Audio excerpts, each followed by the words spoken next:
What I'm going to do now is show you the custom prompting feature. This is where you can virtually stage the image, remove everything in the image, and best present it as it would look if the home was virtually staged, without having to rely on an editor.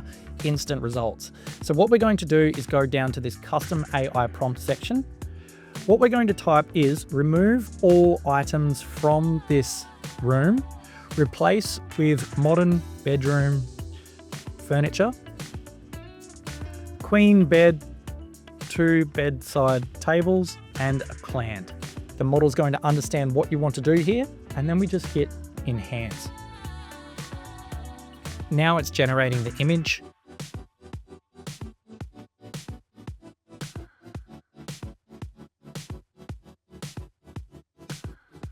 And preparing it for download so we can see those results before and after. Look at that. That is absolutely phenomenal.